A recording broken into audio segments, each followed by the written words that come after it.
I'm sure most of you are familiar with Anne Thompson, either from her days as a columnist and editor at Variety, or her blog Thompson on Hollywood, or in her current role as editor-at-large of IndieWire. So I'm just going to throw over to her now to begin the conversation. It's all yours, Anne. Thank you very much. I've been looking forward to talking to you, too. This woman is a heroine. There's no other way to put it. She's someone who is very much responsible for some of the best movies that have been made over the last 10 years, and that's because you've been running film and drama at Film 4, which is renowned for exactly what she does, making smart, really good movies that the rest of us want to see. So we're going to try to dig in a little bit how you do it, why you do it, and how you manage to nurture this talent. And that, I think, is the key to what you do. Talk a little bit about your process, what your goals are, and what you try to achieve each year. That's a very big question, and I feel like I'm going to let you all down now with that introduction, so I apologise in advance. Film 4, if I start at the beginning, that Film 4 is part of Channel 4. Channel 4 is a British broadcaster, and Channel 4 was set up 30 years ago. In fact, we're all celebrating our 30th anniversary in a couple of months' time. So we've survived for 30 years in quite an interesting way, and Channel 4 was set up under a huge ambitious idea, which was to work as an alternative public broadcaster to the BBC, a real argument to the BBC. So the idea that the BBC, this wonderful, huge cultural organisation, which is paid for by effectively a tax, a licence fee, which I support wholeheartedly, and Channel 4 comes along as an idea in the heads of Jeremy Isaacs and the founding fathers of Channel 4 to argue a little bit, to not just be about the status quo, to do things differently, to please a different audience. And Film 4 was one of the ways of doing that, and it was called Film on 4 in those days, but a wonderful man called David Rose and Jeremy set up the idea of making fiction that was film, so that their ideas of drama were single films. And after a while along came soap opera, and after a while along came miniseries, but single film was the big idea. And single film was the big idea, enabling independent production companies, which was the way the whole of Channel 4 got its product, by being a publisher broadcaster and not a production house itself inside, so opening the doors for the agenda to be set by the outside world, and looking for ways of, I think, developing and investing and creating stories, product, television and film that was other, that was questioning, that was adventurous, that would please different audiences. And its remit is very much set, and it's a commercially funded organisation which is publicly owned, which is quite an interesting idea. So I always think, well, I'm here lucky enough, privileged enough to work for an organisation which stands for something very important, which is that what we do is about culture owned by everybody, but we have to work very hard to raise the money to do that. I mean, we're funded through advertising. So the ups and downs of the advertising revenue, as we all know, have gone through some very difficult times. And Film 4 is a very small part of the channel. I mean, I'm a £15 million investment from the channel, which is a £600 million transmission budget. So a very small percentage of its budget is spent on film, but every penny is earned through commercial ways, but publicly owned by the British public. So tell me a little bit about this period of time just not so long ago when we were all a little bit worried that Film 4 wasn't going to exist any longer, and yet it is still here with us. How did that happen? That was a good one fight, actually, and I'm really pleased to tell you that story. I was here at Toronto with my colleagues with two films particularly which did extremely well. Hunger, Steve McQueen's first film, and Slumdog Millionaire, which became a wonderful story that I won't bore you with again, other than to say that having won the Audience Award and the Critics' Prize that year, we went back to the UK, I think, rather pleased with ourselves, thinking they're going to pat us on the back, to go into one of my boss's office, who said, look, we're going to have to cut your budget. Exactly. I'm so pleased you had that reaction, and I was so looking forward to the pat on the back and the what can we do to help you. And what actually the way they were responding to was huge pressure in the commercial market, and not unreasonably, in many ways, not in my way, but in a commercial way, were saying what you do is a luxury. In any event, Slumdog went on to be hugely successful, as did Hunger, as did Happy Go Lucky, and as did In Bruges that year. So we were very fortunate to have filmmakers who believed in what we did. And in particular, that every time they were interviewed, every time Danny Boyle was interviewed, every time Mike Leigh was interviewed, they didn't just say thanks very much for the praise. They said, let me give it to these people who are so important to us, Film 4. And it's always so much better when other people shout about you, isn't it, rather than you go, hey, aren't I clever?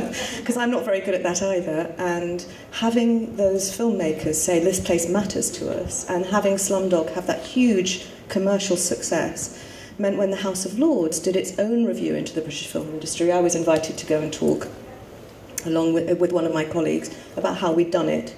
And a brilliant woman, actually a difficult man, first of all, a difficult lord, said to me, so you're telling me that after all this time, film is not in the remit of what Channel 4 does, i.e. it's not bound in by law that you should make films.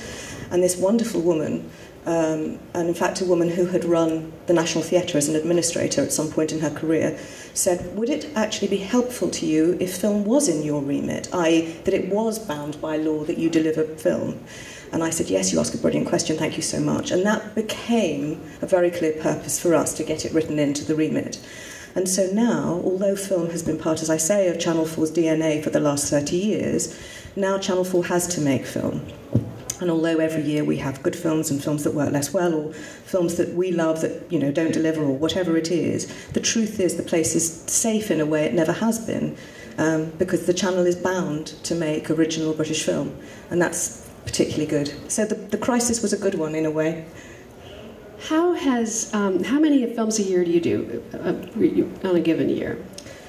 Well, it's changed. The problem we had in that year, which was, I think, 2008, have been completely altered by my current chief executive, who came in and within a week of starting upped my budget to £10 million and has recently upped it to £15 million. And so we're sort of in a much stronger place. But given that film, as you know, takes so long to develop, to finance, that £5 million starts to kick in probably next year, I would say, in terms of volume. And this year we're in production with 16 films, partly because we're invested in very low budget, very, very low budget, and then a range of projects that we develop and then come to the world and are financed at a much higher budget than we might never, ever have imagined ourselves. But we probably, well, I would say it's between 10 and 12 or 14 films a year. But if you think that we're making short films, very low budget films through our digital arm 4.0, low budget films with my colleague Catherine Butler, and then large projects that come through a development slate of about 80, 90 projects, we're a very active, busy organisation, small but busy. That's extraordinary, actually. So you're like a studio, really. I mean, except... All right, so explain the economics. I'm like a mogul. I've got the word mogul up that's there. That's right. I must a big be mogul. Yeah. So explain a little bit. So you raise funding from lots of different sources, and you're part of the funding of other movies, and they're not necessarily UK movies, exactly. Well, for the most part, they are. The way we work is this. I've got a wonderful, solid budget, and it seemed to us that sustainability was the most important thing, that the kind of boom and bust of a lot of money one year and not a lot the next is no way to invest in the kind of films that we do and the kind of talent that we do. What we're interested in is long-term careers and long-term relationships. So with that 15 million, $1 million is put aside for what is a digital innovation studio, which I can talk about in a minute. About £2 million, possibly a bit more, is put aside for development, and that is the single most important thing we do. Making short films with new filmmakers, developing screenplays, optioning materials, supporting production companies. I mean, of course, the list goes on, but it means for however long it takes, if we share an idea with a producer or a filmmaker or a writer, we can see it through if we believe it's working. And what we tend to do, although it's not the case in all of the films we finance, occasionally we board things late, what tends to be the case is that we develop, let's say things have gone brilliantly and it's taken 3 years to get a great first draft, third draft, fourth draft, and a director is on board, and we have got a budget that we believe to be appropriate to the project. We commit our investment up front. We say to the producer, we want this to happen, so take our money. And our money is a mixture of license fee, because of course we're buying the television rights to the films to play on UK TV, and equity, so that's our gambling money. And we say to them, go out with our goodwill and a cheque in your pocket and let's see what we can raise. So for our 15 million, we are getting anything between 60 and 80 million in terms of a return of the value of the films, depending on what year and what sort of scale of films we're making. And we invest anything between possibly fully financing a film. Film 4.0 is a good case in point of us being able to support. We've just announced Ben Wheatley's first very low budget feature through Film 4.0, and we're fully financing that feature film, to possibly 40 to 50% investment on lower budget to 20% on the higher end. And occasionally we've paid for development, put in a small investment, and a huge budget will come along and allow us a very big film. But because we have a relationship with the filmmakers very early on, we have a place at the table. We're able to sit and protect that vision, which in the end is the point. We're not just there to say, well, that looks good, that will work. There is an acquisitions department at Channel 4 which is buying films as well. We're there to say, we believe in this, we believe in you, and we want to help you get that film the way you see it. I want somebody like you in America. We don't have this. The Sundance Institute is one side of the equation that does a great deal of good work in terms of supporting people, but they don't finance movies. They do workshops. They help to bring things. They create a kind of forum for movies to be discovered. Yes. Is there any way that you could imagine that something like this could exist in America? It's just not part of our DNA. It's such a lovely question to ask of somebody who's watching you argue the case for public health, which, in the UK...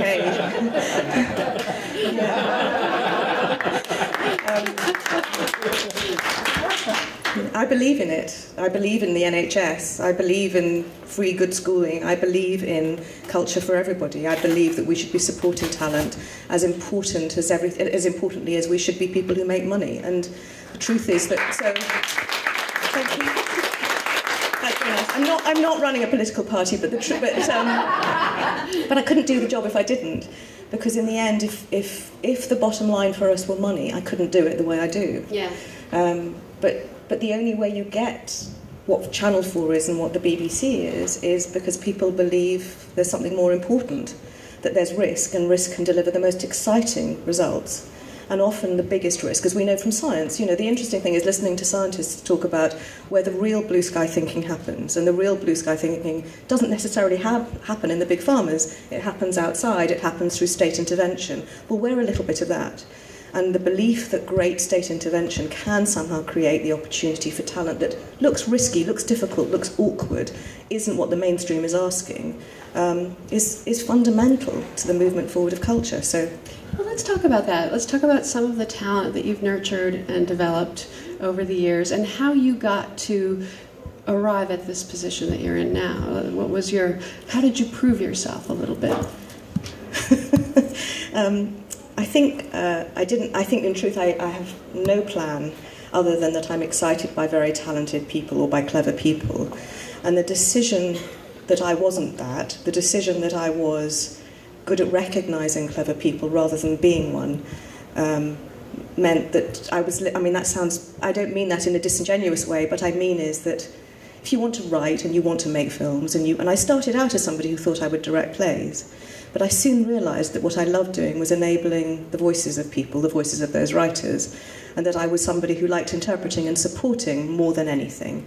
And through no direct route, through television, which is all about the writing for me, through to film, which is all about, or not all about, but so much about the voice of directors, I've been able to chase the arses, I think, of very clever people who've got stories to tell that I learn from. And I've been very, very lucky, and I spend most of my life worrying when it will stop, and the other half working really hard to try and keep it going. And truthfully, I've been surrounded by people who've taught me more than I've taught them, both in terms of the team I work with and in terms of the talent I work with. Well, give us a couple of examples of people that you ferreted out, that no one else knew about, and how you found them. Well, a very long time ago, this is not a film for talent, but I worked at the BBC, and I saw a short film by a man called Peter Chelsom, who went on to make, and I developed his first feature film, and that was because the short film was so exciting and had a proper voice, had an extraordinary voice. But that was sitting in television. But at the BBC, my first job was, one of my first commissions was commissioning Billy Elliot, but that was because I'd heard Lee Hall's radio play, which was absolutely wonderful, and I sat with Lee and talk to him about this story, which we commissioned originally in a small, we thought it'd be a television film, and of course it grew into something very exciting. If you're open to talent from anywhere, which I think I am, I'm interested in stories from anywhere and people who can tell those stories in different ways. And Film 4, not just me, but again, the people I work with. We've worked on short films from Andrea Arnold and Martin McDonagh, Paddy Considine. The list, again, is very long, and I don't want to just say they all work and they all go on to win Oscars or make great big films or successful films. But that thing which is other, that thing in a world we work in, where the market is a derivative market, what it's really doing is saying, this film is worth this much because it's quite like this film, and this film. It's got this cast which is worth this much, therefore this actor or actress has made this much at the box office for us before. What we're able to do, I think, is question that, not by thinking that's a wrong process, but by saying, well, what's other about this? What's new about this? What's fresh about this? And so it's the talent which isn't thinking in a derivative way that we're able to be excited by. Talk a little bit about your relationship with Walter Salles. You worked on Motorcycle Diaries and On the Road as well, which Yes. is one of the 7, I believe, films that's the actual number that are here in Toronto. Well, it's a very unusual. Walter, of course, is in real terms not my business. He's a wonderful, world-renowned director, except for when I joined Film 4. The people before me Paul Webster had fully financed the Motorcycle Diaries, and so I was able to come in at the end of a process. I think Walter was probably close to the end of the shoot when I joined, of the edit of that film. And of course Paul was continually very involved, but I was able to join them, and I got on very, very well with Walter, and of course the film was wonderful. And On the Road has been in development for a very long time, not with us. A company we've worked with, MK2, who produced it, and so we have a relationship with those producers. But the film was financed out of Europe. And Walter and his producers came to us at Film 4 and said, would we join them on this journey? It's a purely American story, hugely American story. But the film and the filmmakers was being made outside of this system. And Walter felt that he wanted us as a partner, that the relationship existed with me, and that he wanted English language support. And so we came in, not for a huge amount, but a huge amount of time, I think. And they were very generous with us and let us go into the cutting room a lot and spend time with them. And McDonagh is the other guy that you've been developing over the years. So Yes. 7 Psychopaths is one of your films as well. Yes. Talk about your relationship with him.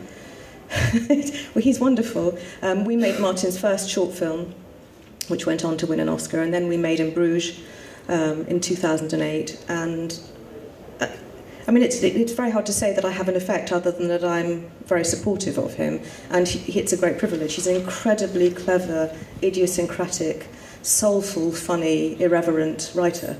Those of you that know his films or his plays will know that. And he's very generous and lets me in. So what is the ordinary process of developing something, finding the original property, and just going through the whole process of getting something made? What is your process there?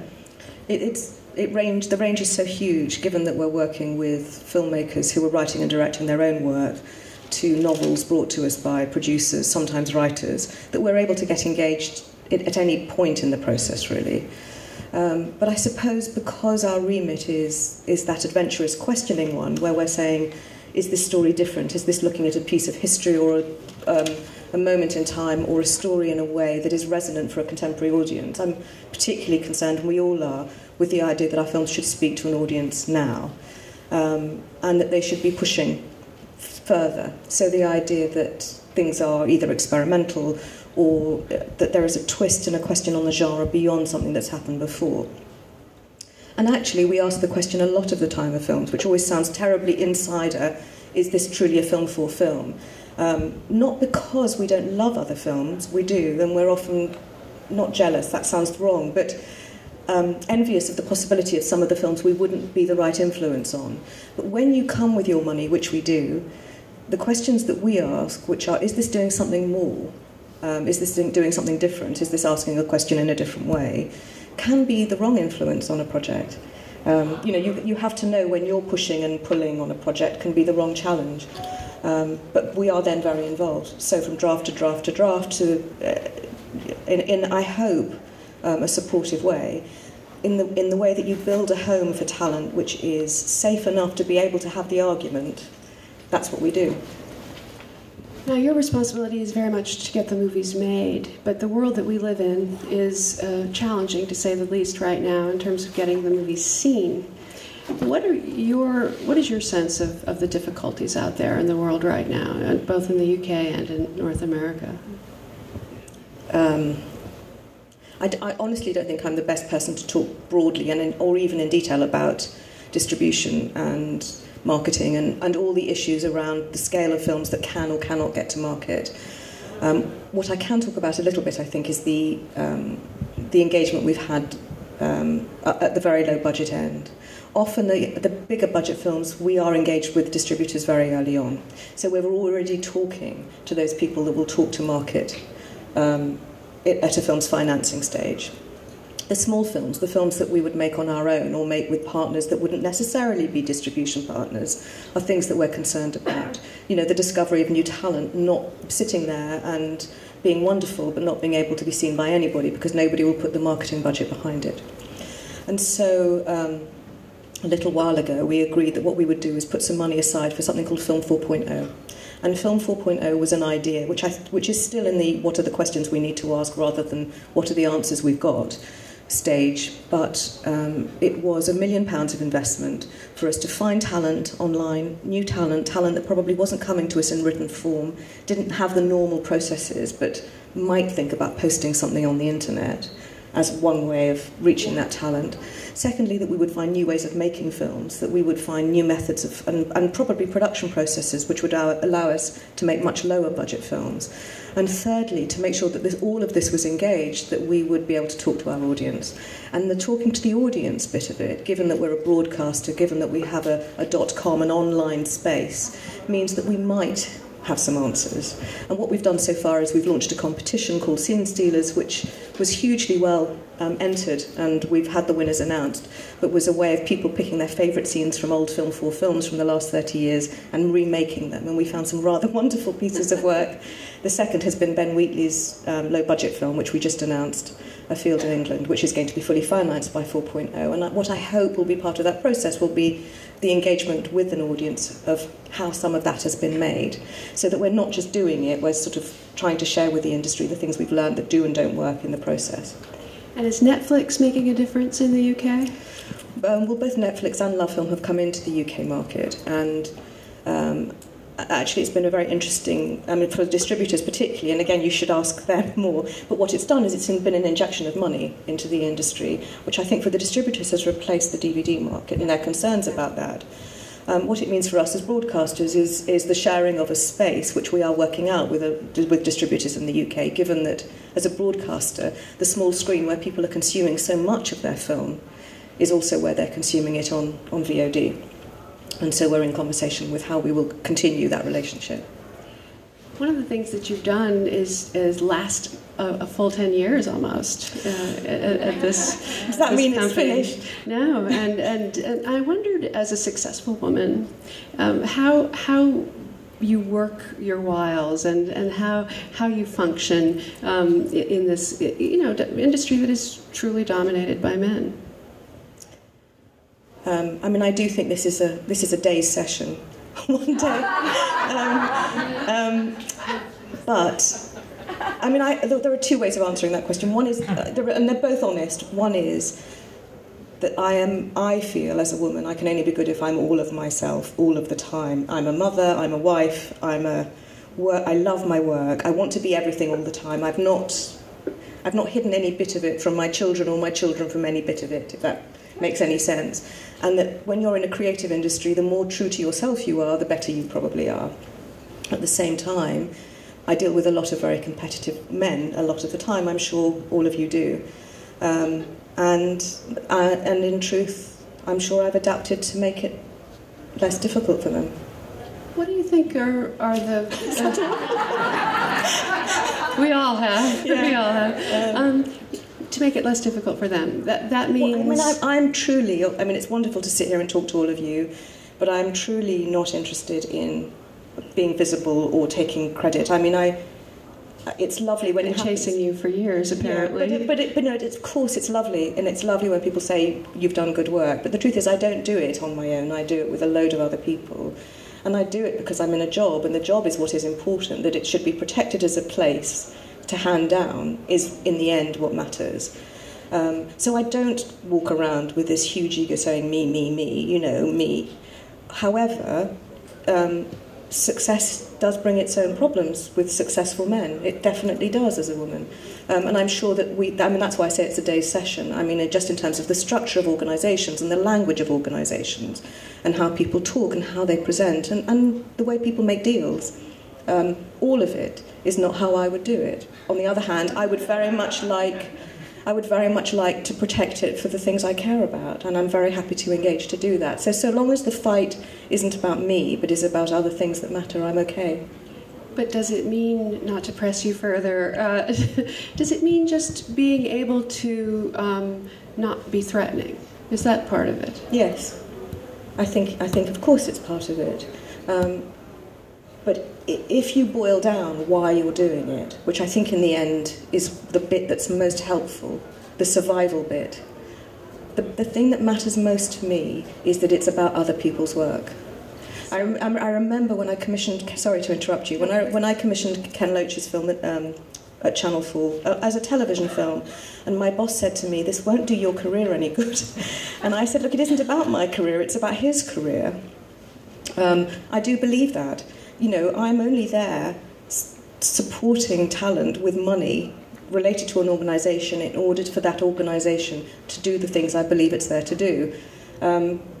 My career is wonderful because I love the work and I love the people I work with, and I find it always exhilarating. But it isn't really about people saying, "Oh, that's a Tessa Ross film." It's about, that's a Ken Loach film, or that's a Danny Boyle film, or that's a Steve McQueen film. Because actually what I'm trying to do is protect the purity of their voice. So that might help the answer. Your aim is true. That's the idea. I would like to,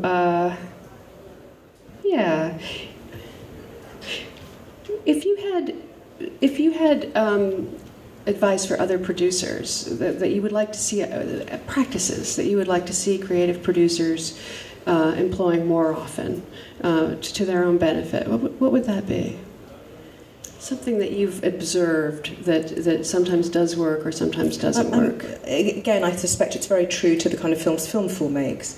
But I would say that the knowledge of what it is you want. Don't let the market produce your film, produce your own film, by which I mean just because a director is interested and the market is interested in that director, or because a writer or a piece of casting is driven by the market's appetite rather than your own vision for what that film should be, try and hold true to that vision. Because, of course, the market shifts and changes so quickly, you just have to wait a bit longer on the roundabout if you can afford to, and I understand how hard it is to afford to. But that would be the single biggest thing. Working with producers who know where they want to end their journey is invigorating for everybody involved, for the financiers and for the talent. And I think that's a very important part of it. One of the things we've all been reading about back in the States, all over the world, in fact, is the Sight and Sound Top 50.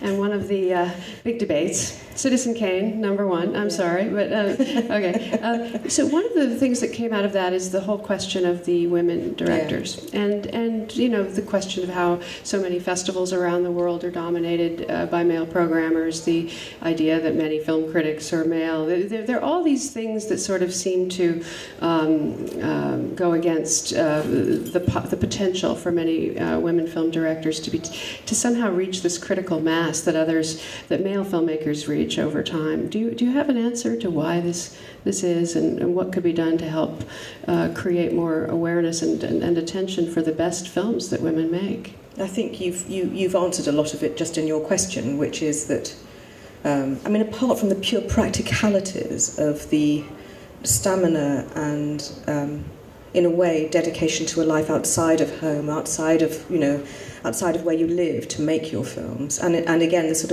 of course, a hugely different world from the world as it was 10 and 20 years ago for women, but nevertheless still complicated for making those choices of family and work. I do think that women's stories have a tough time. And I don't just mean women's stories, but women's perspective on stories, partly because of, again, the way the critics, the market, the distributors, the energy that assumes a value in certain sorts of stories is dominated by men. But in truth, there are some fantastic, one can also be celebratory about it and say, look, there are some fantastic women making films, and there are more fantastic women making films that we can keep repeating than there were some time ago. And it's just making it possible for those women not just to be ghettoized in certain areas of filmmaking that seems to me very important. Clio Barnard, who made a film called The Arbor, is about to go into production with her second film with us. Debbie Tucker-Green, who had a film here, is about to have her second film, we hope, go into production. That there are women emerging as filmmakers in the UK. Sally Potter's got her film here. Lynn Ramsey last year. Andrea Arnold, who's, I hope, going to be making her next film next year. All of this, the fact that we can list them and say, yes, and they're working, and they're repeating their ability to work, is very exciting. But you think perhaps that the fact that they tend to do personal stories is part of what keeps them in a kind of sideline? They're small, low-budget pieces that don't have the big visual spectacle that sometimes goes with success. Maybe we've mentioned those that are small. But it sounds that Lynn Ramsey's film is a big Western, that actually she's making a bigger budget, probably easier to get to market film. I don't think it has to be that way, but it's about constantly making it possible, I think, for those women to make their next film and grow and develop as filmmakers. I'd like to open it up for some questions. I'm sure you all have some. Just raise your hand and let me know, and we'll get your questions answered. You've got Ms. Ross right here. Raise right here. The films that you finance for the channel, what kind of ratings do they get, and does it matter? It depends what time they're on, and it depends whether somebody has trailed them. In truth, there are films. Four Lions was a film we made with Chris Morris. It rated incredibly highly on the channel. I'm sure it's not an accident that it did very well at the box office, and that also Chris Morris is known to television audiences, and that it was very well trailed, but it was also a pretty wonderful film.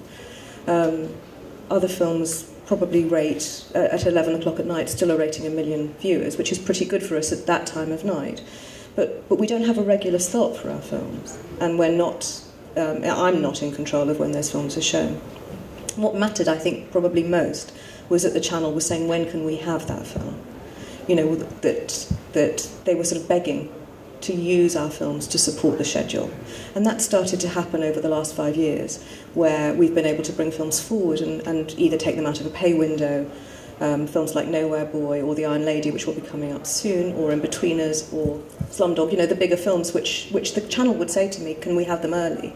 And that's an invaluable relationship with transmission and with the schedule. But there's no Thursday night at 10 o'clock, watch a film for. But there is a dedicated film channel which protects our films as well. And is ratings, does that factor into your decision as to whether to finance? No, I'm really hopeless. I hope they're not listening. I'm watching that camera. It factors into... if it went on for many, many years, or 2 or 3 years, where the films were playing and nobody was going to see them at the box office, and therefore they were dying on the channel and nobody wanted to show them, somebody would be coming to me and saying, your choices are rubbish. But I'm not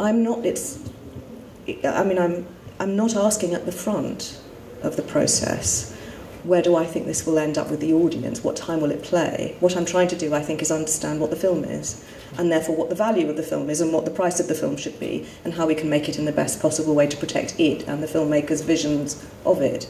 But of course, at the end of the playing of those films, it reaching audience is important. But I know, in pure business terms, the value that we place on ourselves in terms of the return we make on our equity and the value to the channel of the advertising that's bought around our films is something that we calculate. But I'm not making those decisions up front with the green lights we're putting in place. They're trusting us, I think, to keep on bringing it back. Hi, I just want to get back to your question. Because Film 4 is partly, I would say, funded by a public agency and has government? No, not at all? Not at all. Oh, okay. Because we have Telefilm Canada, which is a national agency for film. Yes. And we always have to define to the government to get our yearly budgets back of what defines success for us. And I just wanted to ask you, what defines success for you? Whether it has to be more than just box office dollars or viewers, because otherwise we'd all be in a sinking ship at that point. So I just wanted to see what defines success for Channel 4 then, or Film 4. Well, I think lots of things. I mean, the conversation that the question you ask is probably a BFI-focused question, which is a government agency, and which is funded by lottery and grant and aid. So that's the telefilm image. Success for us is on so many in very many ways. That the idea of launching a new voice is a great success. The idea of a filmmaker coming back again is successful. The idea of a filmmaker growing and being able to create an appetite in the market for what they do is success. Of course, box office is success. Of course, the channel launching a film and it doing brilliantly is a success. And of course, prizes are a success. But all of these can come together all separately. And so we're very lucky in that way. It's a very privileged position to be in, that nobody's saying, look, bottom line first, mate. Nobody's saying that to us. They're saying, as part of what we do, of course. But because we're taking it in the round across so many different issues, and I think always trying to articulate in conversations like this, what does cultural impact mean when that's what you say you're for? What are the requirements you have, if any, for a talent you work with? Oh, I understand it's starting with maybe developing producers or creative producers, which is not talent, but also other people, sort of the package.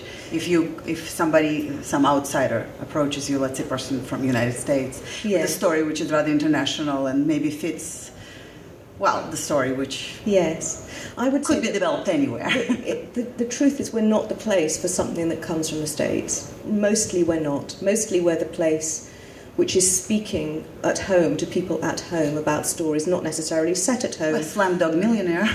Yes, but that was developed at home with Simon Beaufoy, with a production company in the UK, with Danny Boyle. Of course, it's telling stories. I mean, one would never want to stop storytellers telling stories about anything, but we were having those conversations at home. I believe that's why we're good. For the most part, we're good because we're speaking the language of the people who we're working with. And what we're not doing is we're not saying, will this be good? We're saying, are we the right place to help make this good? Which is a very different question. Right. So the priority for us is filmmakers, UK filmmakers for the most part, British talent or British stories that we can be supportive in, and where our engagement will make a substantial effect beyond our cash. Because if we were rich, we'd buy loads. But actually what we're doing is we're there because we believe in supporting that community in the UK. I wondered if you could give me an example of a movie that you loved and cherished and nurtured and thought was just one of the great movies of all time that somehow never found the audience that it was looking for. Well, I wouldn't bring this up unless you and I had spoken about it earlier. But Anne asked me about Never Let Me Go because she just interviewed Keira Knightley for Anna Karenina. And Never Let Me Go was one of my most favourite projects. I adored it. And I felt it didn't get the love it deserved. And that's very sad. But I still believe that the film will have a long life, that, Ishiguro, who wrote the novel, adored the film, felt it was true to the novel, that it's a classic piece of work, and that the cast were extraordinary in that film. But it was sad for me. It came here with all expectation, and actually the sadness of the film actually made it difficult for the audience, I think. Thank you. Can I ask you a question a bit about your process? And in particular, could you give a specific example of where you made a stamp on a film? Like you talked about being in the cutting room. I'm really curious because everything that you've said is about enabling the filmmaker. Yes. And obviously there's a little bit more to it than that. And I wondered if you could give a specific example of when you walked in and said no or yes, or have you thought about that? I've never said no. I honestly have never said no. I mean, the word controller is a misnomer in that I'm not really interested in that control. I'm interested in asking, being privileged, I suppose, in the relationship to ask the right questions. Because I do believe that creative talent needs a safe place. But the safer the place, the more you should be able to say, I'm not sure about that. Are you sure about that? I've had conversations about DPs and about designers and about cast where I've said, this is what I'm concerned about. In fact, I had a conversation the other day with a director who was talking to me about casting, and I said, look, I don't like the casting you're talking about now. It's not my taste. But if you come to me and we've had a bloody good row about it, and you say to me, I'm convinced, I'll back you. But I need to have the row. I need the right to have the row. Because it's not my job. I'm not going to be standing up here defending my choices. I'm backing people making choices. So I need to create the relationship with the talent that allows me to ask the question, really. That's the point. And to be in a cutting room is, of course, as you know, with a filmmaker, is a really stressful business for them. So I want to know enough about the film we're ending up with so that my engagement in the cutting room is at 1 cut, 2 cut finish. I want to know it well enough that actually I can ask any question, and it's fine. You know, I mean, an example, to give you an example, a long time ago, I'm working with Kevin MacDonald again on a film called How I Live Now, which is just started, he's just finished shooting, so it's just launched in the cutting room. And my first experience with Kevin was coming in at the end again of Touching the Void when I joined, and then he made The Last King of Scotland, which was a wonderful experience. And I'd been through the process with him. I'd been on set, I'd talked to him about the script, I'd talked him through the choices he wanted to make and the casting, and when it came to the edit, I was able to be in and out the cutting room enough that when he asked the question, should this scene be in or out, he must have had some faith in my answer that I knew it the way he knew it, or at least I knew it in some way the way he knew it. I'd lived it a bit with him. And so me saying, I don't think that scene should be in, or I think it should, had some resonance. And that's all you can hope for, I think.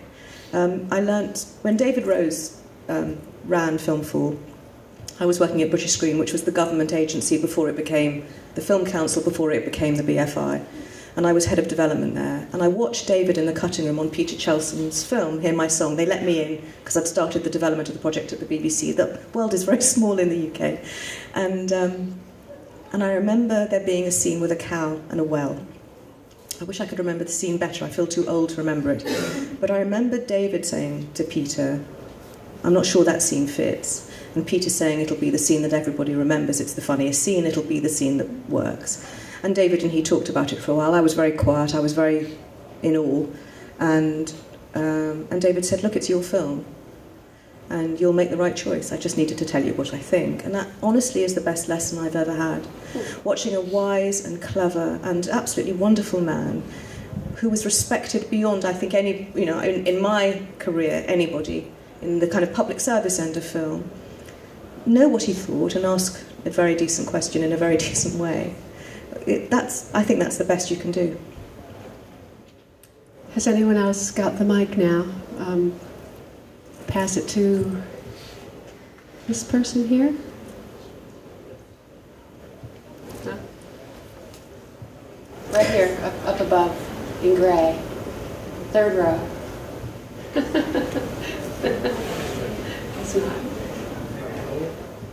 Third row, in gray. There's me. Oh, she's put her hand down now. Okay. Okay, how about here? Front row. There we go. Oh, okay. You got it. Yay. I'm just wondering, because you guys have been talking a lot about supporting the new voices and the filmmaker and this director and that director. In Canada, everything seems to be director-driven, and the writer is sort of shoved under there. So I'm wondering how much you support the writer and finding new voices that are writers and not directors, and how important you think that is. Very, very important. It's all the time, but it's not understanding in the end where the choices of cuts and casting and heads of department comes from. I mean, all the time we're working with directors who are writers, actually. It's quite interesting that the control of vision for a writer is often in trying to manage their process by becoming directors, like Martin. So you're right. It's a difficult process for a writer unless the relationship is brilliant. But working with a writer like Abby Morgan, for example, who wrote both The Iron Lady and Shame, which were out last year, we have a wonderful relationship with Abby, and her experience on those films obviously was very different, but protecting her as well as that relationship with the filmmaker was fundamental to how we worked.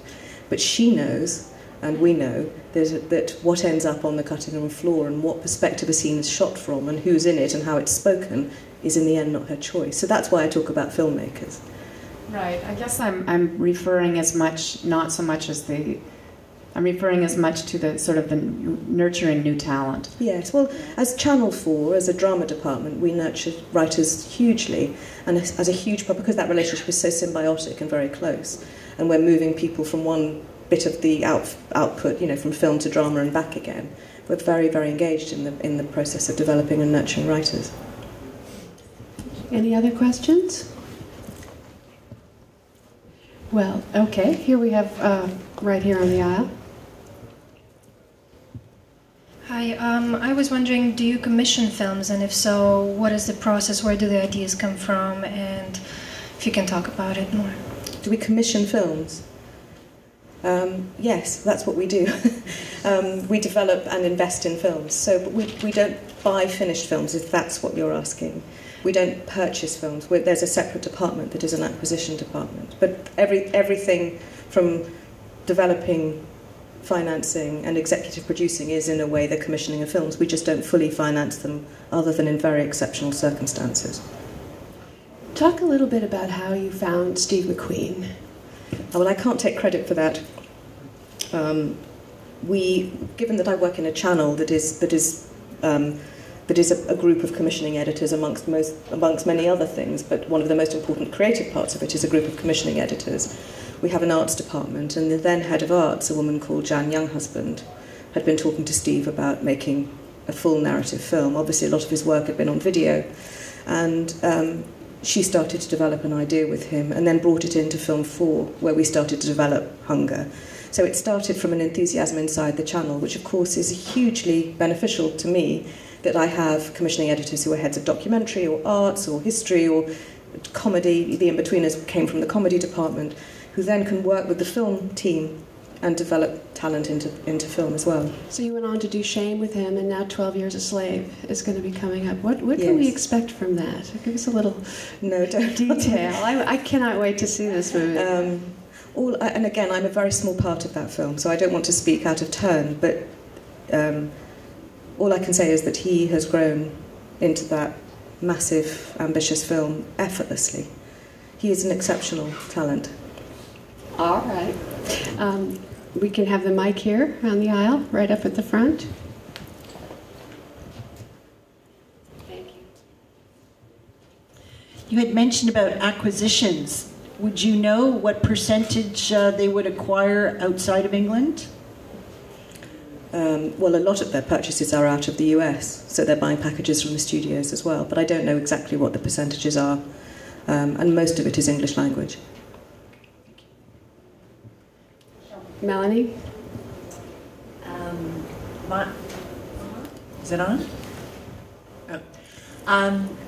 In the U.S., it's wonderful to hear you talk and hear both of you speak. In the U.S., it's so much, the best work is really done on television right now. And that's where a lot of the female voices are being heard, and the directing and the writing. Is that happening in the UK as well? I mean, in terms of indie films, really, they're being done on television and half-hour cable. Are you feeling that happen in the UK now, or because you've got a separate arm, it's still strong? I think that there is wonderful work on British television. I mean, there are wonderful, wonderful writers on British television and wonderful talent working in British telly. What I think has happened, what did happen in British film, was that the single play, which used to form a huge part of British television output, stopped happening to the same extent. And a lot of that storytelling, that single form storytelling, became mini-series or series. And the single play became film. And what film is doing is learning how not just to be introspective, if you like, the way the single play on television might have been, but learning to be more ambitious. But a lot of those stories that I think used to be on the Play on One or the Play for Today, or all those wonderful things that either I grew up with or remember people talking about when I was growing up, I think a lot of that talent started to find its feet in film when it wanted to tell stories in 90-minute form. The problem has been, inevitably, that television is this huge pipe which chews up material, and film is not in the same way. Nobody's saying we must have this many hours of film or we're going to collapse. But they were saying that about telly. So the endless, once a week, once a month, however often it was, single play, gave a lot of people the chance to direct over and over again, to write over and over again, and to learn their craft, in a way that I think it's become harder unless we can find in film that way of making lower budget material. Because then we might come back to that possibility of a way to learn, and not just, you make, you fail, you're never going to do it again, which I think has been very difficult. The second film syndrome, which people talk about a lot, I think, we need to find a way out of that. And I think to some extent we have, but we need to keep working on it. I'd like to ask you what you consider to be something that you feel very optimistic about going forward in the movie industry, and the thing that worries you the most going forward. I'm extremely optimistic about the talent. I'm extremely optimistic when if you said to me, which directors do you want to work with, there would always be more than I'm working with, and there'd always be the knowledge, I think, that there are people coming through, writers, directors, producers, who are going to do things differently. So I think that's where the appetite comes from, that you're always going to learn from new people doing it in a new way. And that is hugely optimistic. The scary thing, I don't know how to make this not personal, but the scary thing is that one's taste shouldn't it shouldn't be the only thing. There should be lots and lots of taste being expressed. And at the moment, public money is very, very important in the UK. It's doing a lot of the work, certainly the early work. The BFI, the BBC, ourselves are developing and nurturing a lot of the talent which becomes a large part of the film output in the UK. And that worries me, only that I think it should be possible for lots of people to say what they like. It shouldn't, you know what I mean? I don't want it to be the same. I want it to be broad. I don't know if that's a good enough answer for you. And the other thing is that one of the things that's gone wrong over on our side of the pond is the whole pursuit of the familiar, the imitation of a success, the remake, the sequel. We all know what the problem is, which is that originality simply isn't being pursued. Are you able to pursue originality? I think only. Of course, it doesn't always deliver that way, but that is absolutely why we're there. When I look to the films that we're in production with now, and you mentioned Steve McQueen or Richard Ayoade's second film. Richard made Submarine. He's now doing an adaptation of Dostoevsky called The Double, not contemporary, timeless really, with Jesse Eisenberg and Mia Wasikowska. Kevin MacDonald making How I Live Now. John Glazer making Under the Skin. These are all odd in the best sense, original, unusual ideas being pursued by directors with very particular vision, with stories that are very unusual. So I would say that's our purpose. I just hope they work. Back there. Hello. Thank you for this very inspiring talk. I have a question regarding content, because a lot of new filmmakers or producers are also interested in a hybrid type of content. So I'm wondering how you work with those type of directors that are... Sometimes their content is very difficult to go to TV, so I'm wondering how you deal with that. Do you mean the form of it? Yeah, exactly. Again, it depends so much on budget, and I think this is very much where the sort of digital bit of our output might answer some of those questions. It's still important to me that most of our work, if not all of our work, can play on television. But if some of our work starts to find an audience online, then I think what you're talking about will prove itself a possibility. But I don't know the answer yet. I just know that we're kind of going on the journey. And what about films that are a mix of, like video / documentary / film? How do you deal with that? Well, we do invest in feature docs, and we are interested in different ways of telling stories. The Imposter is a good example. So that exactly an example. 2 or 3 times a year we will invest in feature docs, and as a way of telling stories in a new form, and also to find. Partly the story. They're looking for the truth in a different way, I suppose, is the right way of putting it.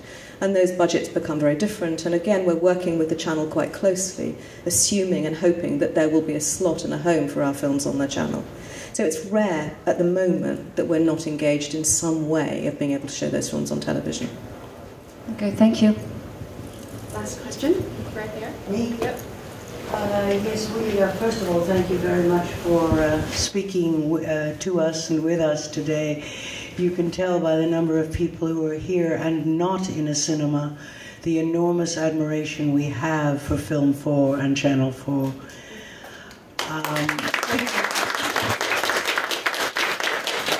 We, like you, have a national health. We have public funding for the arts, like the CBC, BBC, BFI examples, all of that.